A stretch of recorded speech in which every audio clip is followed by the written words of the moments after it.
अंगड़ाई ले रहा है और बारिशों का मौसम है, आपको पता है।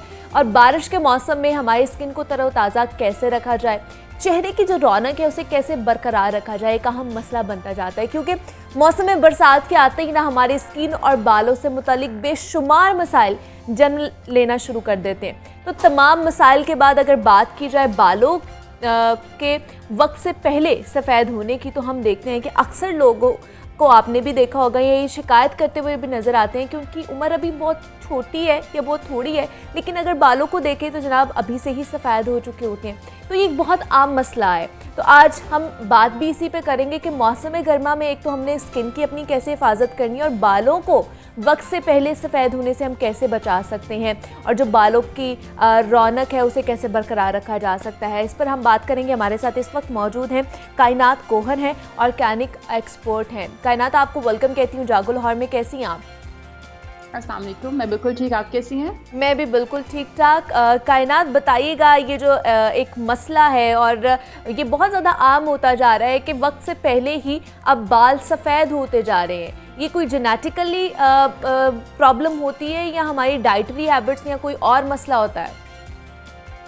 ठीक है, देखिए, जो बालों का सफ़ेद होना है उसमें मेन चीज़ ये होती है कि हमारे जो हेयर फॉलिकल्स होते हैं उसमें जो पिगमेंट होता है जिसकी वजह से एक बालों का रंग सामने आता है, तो वो कम होने लग जाता है। तो उसके बहुत से फैक्टर्स हैं। वो हेरिडिटरी वजह से भी हो सकता है, जेनेटिक्स की वजह से हो सकता है, वो स्ट्रेस की वजह से हो सकता है, वो डाइट में किसी विटामिन्स की कमी की वजह से भी हो सकता है। तो वो एक्चुअल बेस करता है कि आपका जो सेल का डैमेज है, पिगमेंट सेल का डैमेज, वो हुआ किस वजह से है। उसके अकॉर्डिंग ही हम लोग मेडिकेशन या फिर ये बता सकते हैं कि ये रिकवरेबल है कि नहीं रिकवरेबल। ठीक है, तो इसको किस तरह हम लोग ठीक कर सकते हैं? क्या अगर एक दफ़ा कायनात हमारे बाल सफ़ेद हो जाते हैं किसी वजूहात की वजह से, तो क्या उसको रिवर्स किया जा सकता है? कोई ऐसी चीज़ है या ऑर्गेनिक कोई ऐसे टोटके हों हमारे पास? बिल्कुल, हेयर ग्रे हेयर का रिवर्सल जो है ना, वो उसकी कॉस्ट पे डिपेंड करता है। हम कभी भी, हमारे पास जो पेशेंट्स आते हैं, हम कभी भी उनको ये 100% गारंटी नहीं देते कि हाँ आपके बाल वापस ब्लैक हो जाएंगे, पिगमेंट वापस आ जाएगा, लेकिन डिपेंड करता है on the basis of the cause. ठीक है, अगर तो जेनेटिक्स है तो उसमें रिटर्न होना, रिवर्स होना बहुत ज़्यादा कम है। अगर कोई डाइटिशियन न्यूट्रिशनल डेफिशिएंसी है, जिस तरह की विटामिन B12 की डेफिशिएंसी हो गई है, किसी विटामिन्स की कमी है, विटामिन E की कमी की वजह से हो गया, बहुत से ऐसे एंजाइम्स होते हैं हमारी बॉडी में जिसकी कमी की वजह से भी हमारे बाल जो है वो सफ़ेद या ग्रे हो जाते हैं। तो अगर तो ऐसी कोई वजह है या फिर स्ट्रेस हो सकती है, तो उसको जैसे हम टेम्पर डाउन कर दें और या फिर हम अपनी डाइट इम्प्रूव कर दें, तो ऑब्वियसली वो रिवर्स हो सकता है। लेकिन अगर जहाँ पे हमारे पास कॉज आती है, जेनेटिक्स आ जाती है, जहाँ पे हमारे पास ऑटोइम्यून कॉज आती है, जिसमें हमारा जिस्म अपने खिलाफ ही काम करके अपने सेल्स को डैमेज कर रहा होता है, हेयर फॉलिकल के सेल्स को, तो उसको रिवर्स करना बहुत मुश्किल हो जाता है। लेकिन स्टिल इसका जो ट्रीटमेंट है ना, वो वेरी करता है। किसी में इफेक्ट हो जाता है, दोबारा रिवर्स हो जाते हैं बाल, और किसी में नहीं होता।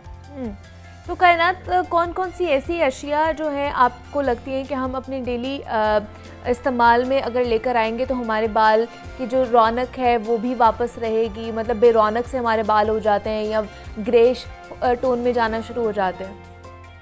देखिए, अगर मैं बीइंग अ होम्योपैथिक डॉक्टर, अगर मैं होम्योपैथिक की बात करूँ तो हमारे पास में बहुत सी मेडिकेशंस हैं। लाइक ख़ास तौर पे एक बालों का सफ़ेद होने की एक बहुत बड़ी रीज़न जो होती है वो थायराइड डिसफंक्शन भी है। थायराइड हार्मोन की ख़राबी की वजह से होते हैं। तो उसमें हम लोग थायराइड करेक्शन के लिए थायराइडिनर मेडिसिन देते हैं। लाइकोपोडियम एक बहुत अच्छी मेडिसिन है जो कि पैचेस में जिन लोगों में बाल सफ़ेद हो रहे होते हैं उनमें हम लाइकोपोडियम रिकमेंड करते हैं। इस तरह एक पिलोकार्पिनम है जो कि ग्रे हेयर्स के लिए बहुत अच्छी रेमेडी है, लेकिन स्टिल मैं रिकमेंड करूँगी कि ये आपने कभी भी किसी डॉक्टर से कंसल्ट किए बगैर इस्तेमाल नहीं करनी।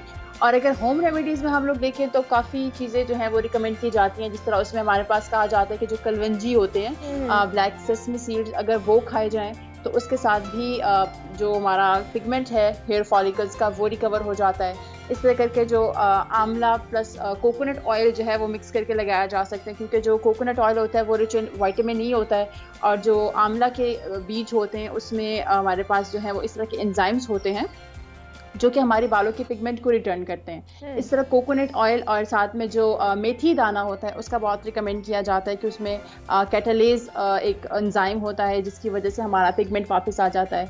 इस तरीके से एक आती है भम्बी बूटी के नाम से, ब्राह्मी भम्बी बूटी भी बोली जाती है उसको, वो एक बहुत एक कॉमन चीज़ कही जाती है कि वो हमारे बालों में जो फॉलिकल्स पिगमेंट है उसको रिटर्न करते हैं। और कहना थी कि जो चीज़ें आप सारी इंग्रेडिएंट्स हमें बता रही हैं ये आसानी मिल सकती हैं मार्केट से, जो हमें देख रहे हैं? बिल्कुल आसानी से आपको घरों में बल्कि मेथी दाना और ये जो आंवला ये तो इजीली घर पे आपको मिल सकता है। अदरवाइज किसी भी पंसार की शॉप से, किसी भी जगह से आपको इजीली मिल सकते हैं। और जो होम्योपैथिक मेडिसिन मैं रिकमेंड कर रही हूँ ऑब्वियसली आपको होम्योपैथिक शॉप से अवेलेबल होंगी, या फिर बेहतर यही होगा कि आप किसी डॉक्टर से कंसल्ट करें, बिकॉज वो डायग्नोज करेगा कि आपकी कॉज क्या है बालों की ग्रे होने की, वाइट होने की। उसके बाद वो आपको मेडिकेशन या फिर इस तरह की कोई भी डाइटरी सप्लीमेंट्स जो है वो रिकमेंड करेंगे।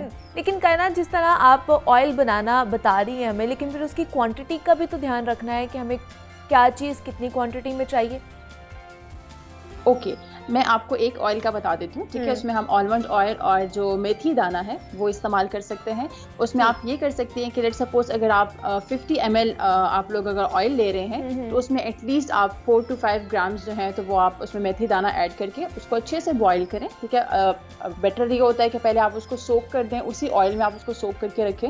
उसके बाद आप उसको उसी ऑयल में बॉईल करके और उसमें अगर थोड़ा सा आप ये जो मैं ब्राह्मी बूटी का वर्ड यूज़ कर रही हूँ वो बिल्कुल ब्लैक इस तरह एक जड़ होती है, वो रूट होती है, प्लांट की रूट होती है, तो वो आप ऐड करके उसको बॉईल करके आप डेली बेसिस पे उसको हेयर में ऑयलिंग करें, साथ में अपने विटामिन बी सप्लीमेंट को इम्प्रूव करें, और अगर कोई और कॉज है तो उसको भी करें। तो इंशाल्लाह अगर तो किसी डाइटरी सप्लीमेंट की डेफिशिएंसी की वजह से आपका बाल ग्रे हो रहे हो, पिगमेंट लॉस हुआ हो, या फिर स्ट्रेस रीजन हो, या फिर विटामिन बी की डेफिशिएंसी से वजह से हो, तो इंशाल्लाह वो रिकवर हो जाएगा। हाँ, लेकिन अगर हेरिडिटरी हुआ तो फिर वो इस ऑयल के साथ भी नहीं होगा। मतलब डिफरेंट कॉजेज हो सकती हैं इस प्रॉब्लम से related. It varies, patient to patient, person to person vary करता है कि वो रिकवर हो सकते हैं कि नहीं। ठीक है। और कायनात, ये मौसम इस तरह का है कि हमें स्किन का भी बड़ा ख्याल रखना पड़ता है, तो स्किन के हवाले से भी थोड़े से हमें बता दें कि हमें कौन कौन सी चीज़ों का इस्तेमाल करना चाहिए घर में अगर टोटके हम लोगों ने करने हैं तो। ठीक है, घर में टोटके में आपको लोग इजीली, अगेन मैंने लास्ट टाइम भी ये कही थी, इस मौसम में गर्मियों में ख़ासतौर पे बरसात के मौसम में ऑयल कंट्रोल होना बहुत ज़रूरी है, ठीक है। हमारी स्किन में इस इन दिनों में वो चिपचिपाहट होती है जल्द पे, एक कंटिन्यूअस एक सेबेशियस ग्लैंड से जो है हमारी वो सिक्रीशंस हो रही होती है, तो उसको कंट्रोल करना सबसे इंपॉर्टेंट चीज़ है। तो बहुत अगर आप कहना चाह रही हैं कि हम घरेलू टोटकों में लें तो जो हमारे पास मुल्तानी मिट्टी आती है उसमें बहुत अच्छा हमारे पास जो होता है वो एब्जॉर्बेंट होता है एक्सेसिव ऑयल कंट्रोल करने के लिए।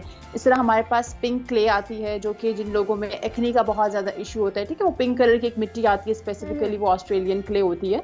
तो जिन लड़कियों में दाने बहुत कॉमन हो, ब्लैक हेड्स इन डेज में बड़े कॉमन होते हैं, तो वो लोग पिंक क्ले का इस्तेमाल कर सकते हैं। इस तरीके से सैलिसाइलिक एसिड बेस्ड जितनी भी प्रोडक्ट्स हैं तो उसका इस्तेमाल करें ताकि एक्सेसिव ऑयल जो है वो कंट्रोल हो।